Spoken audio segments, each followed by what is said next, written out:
Thanks for watching. Don't forget to like, comment, share and subscribe to Mufti Tariq Masood, famous scholar.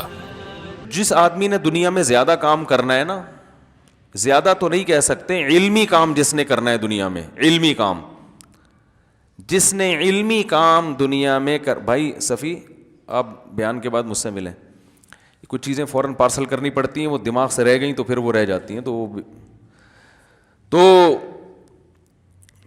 میری عادت ہے جو بات دماغ میں آتی ہے نا کرنا ہے, میں فوراً ڈائری میں لکھتا ہوں, اپنے دماغ میں نہیں رکھتا, ٹینشن لینے کا نہیں ہے نا, فوراً ڈائری میں لکھو اس کو. تو ابھی ان کو دیکھ کے مجھے کام یاد آیا, ڈائری جیب میں اس وقت ہوتی نہیں ہے تو وہ پارسل کر دو, سمجھ رہے, اپنے دماغ کو نا انسان خالی رکھے. ہم لوگوں نے اپنے دماغ میں اتنے ساری چیزیں ٹھوس رکھی ہیں کہ یہ بھی کرنا ہے, وہ بھی کرنا ہے, فلانا بھی کرنا ہے, یہ بھی کرنا ہے, وہ بھی, اس کو پیسے دینے, اس سے پیسے لینے, تو اس کا نتیجہ یہ نکلتا ہے کہ جو بڑے اہم کام ہیں نا کرنے کے لیے, ان کے لیے دماغ فارغ نہیں ہوتا.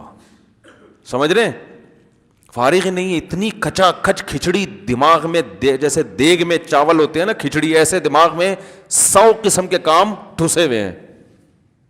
حضرت حکیم الامہ مولانا اشرف علی تھانوی رحمہ اللہ تعالیٰ ایک دن صبح فجر کی نماز کے بعد چہل قدمی کرتے تھے اور ذکر بھی کرتے تھے. تو حضرت نے ذکر روک کے ڈائری نکالی, کچھ لکھ لیا اور جیب میں ڈال دی وہ ڈائری. کسی نے پوچھا اتنی کیا پھرتی ذکر کر رہے ہیں اتنے دھیان سے, اور فرمایا کہ میرا دل اس وقت اللہ کی طرف مشغول ہے.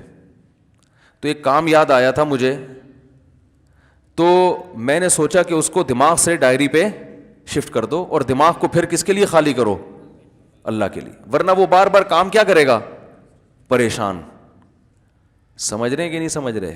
تو خاندانی لوگوں کی ایسی زندگی ہوتی ہے کہ اللہ کے یاد سے غفلت نہ ہو بھائی, وہ اپنے دماغ کو تو ادھر کے لیے رکھو نا, کام تو ہوتے ہی رہیں گے, تو اس کو ڈائری کو ٹینشن میں ڈالو, صحیح ہے نا, ڈائری کو بولو یہ تمہاری ٹینشن ہے, یہ میری ٹینشن نہیں ہے. پھر کسی فارغ وقت میں انسان وہ ڈائری دیکھے کیا کیا کرنا تھا. Thanks for watching. Don't forget to like, comment, share and subscribe to Mufti Tariq Masood Speeches channel.